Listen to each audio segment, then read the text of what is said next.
Learning with Dr. Shivangi. Today's topic is objectives of economic planning.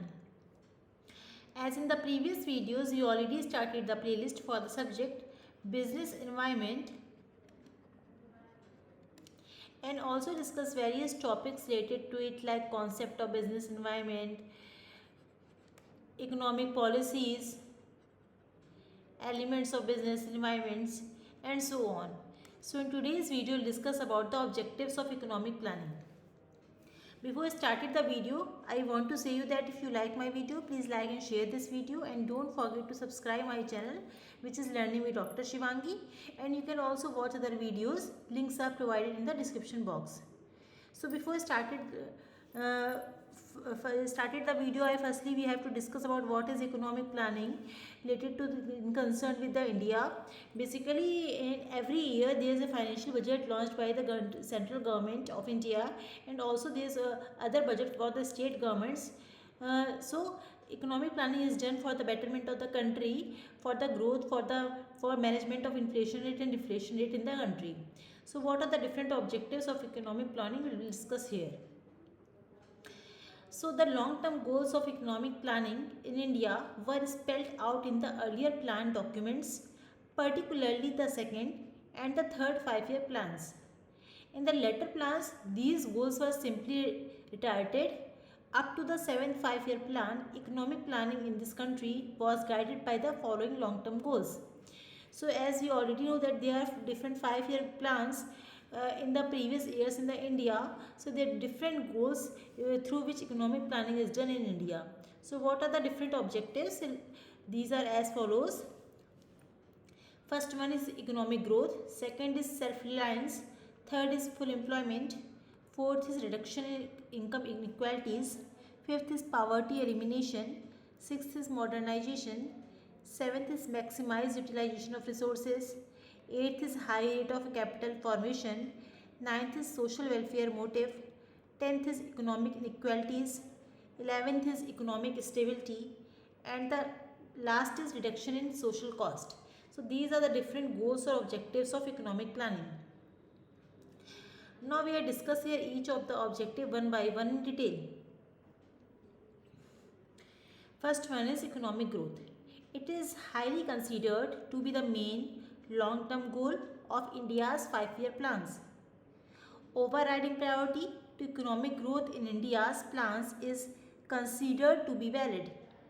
The Indian economy had virtually stagnated during the 19th and early 20th century.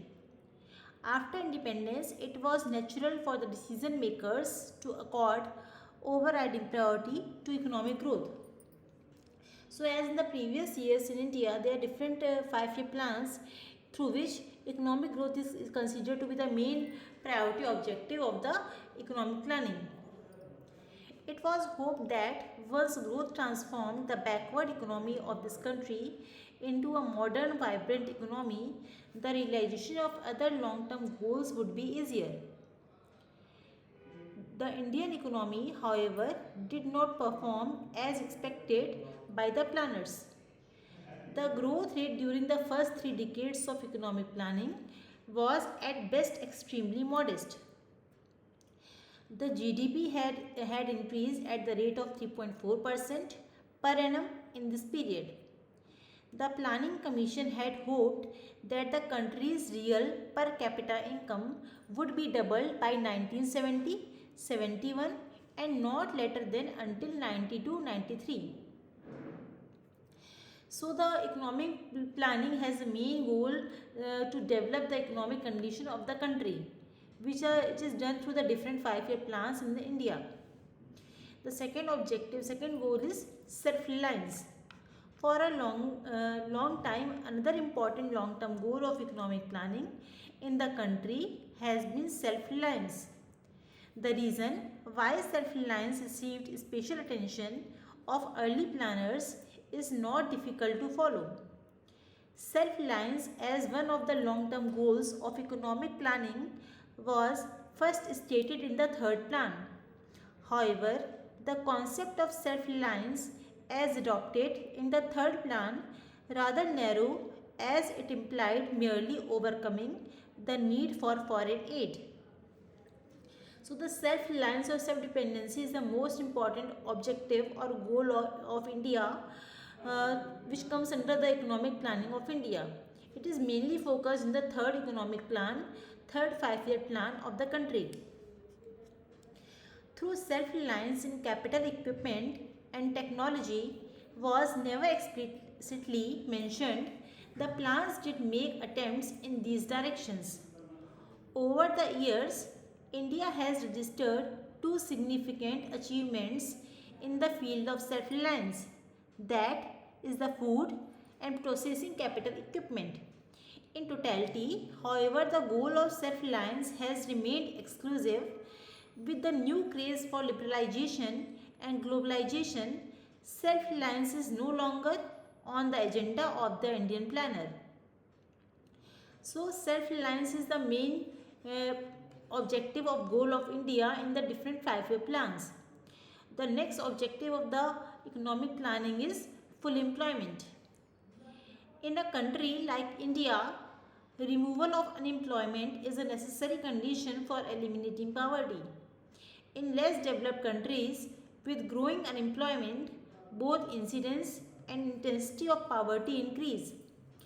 Full employment as a goal of planning has never been accorded a high priority. Throughout the planning period, the planners did not treat the question of employment generation. So there is a very large number of employed persons in India. So the full employment condition is also a main objective of the economic planning in India. The consequences of this approach was obvious from the fact since 1983, while the GDP has registered as annual growth of around 5.7%, the unemployment elasticity has plummeted from 0.68 to 0.16. As of now, if the economy has to make an advance towards full employment, employment opportunities must increase at the rate of 3% per annum. But with the given employment elasticity, this seems to be an impossible proposition. So there is a great dissimilarity between the growth rate, GDP rate and the employment status of the country. The other objective is reduction in income inequalities. Reduction in income inequalities was mentioned as a long-term goal of economic planning in earlier five-year plan documents. But this objective was always received a low priority. While referring to the goal of reduction in income inequalities, the Planning Commission had spelled out its approach in the fourth plan. So there is a great number of income inequality in the different sectors in India, which comes under the objective as of economic planning in India. It did not seek redistribution of income and wealth, but simply underlined the limitation of fiscal measures in this regard. The latter plans also, though talked of removal of poverty, made no reference to the need for reducing income inequalities. So redistribution of income and the income inequalities is the main target of the economic planning in India. The next objective or goal is poverty elimination. Elimination of poverty as a long-term goal, economic planning was first mentioned in the draft fifth five-year plan. The Planning Commission did not take up the poverty questions seriously for about 2 decades because it found itself in agreement with the perception of development. Economists of the time who believed that gains of the economic growth would trickle down and poverty would be eliminated without direct interventions of the state. So because of the lower employment rate or the greater unemployment status in India, there is a poverty in India. So the elimination of poverty is the main objective, main aim of the different five-year plans or economic planning in India.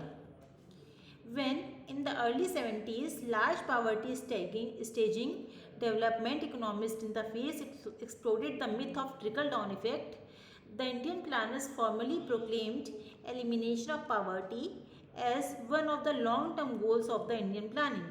So poverty removal is the main aim of the economic planning in India. The next objective is modernization. The role of science and technology has always been recognized by the planners in the development process, but modernization as a long-term goal was explicitly mentioned in the sixth five-year plan and had been defined in a wider sense to connote a variety of structured and institutional changes in the framework of economic activity. It implied a shift in the sectoral composition of production, diversification of activities, and advancement of technology and institutional innovation so as to transform a feudal and colonial economy into a modern and independent economy. So, development of the country overall in all the sectors is a main focus area of the economic planning in India. So, modernization also comes under the overall development of the country.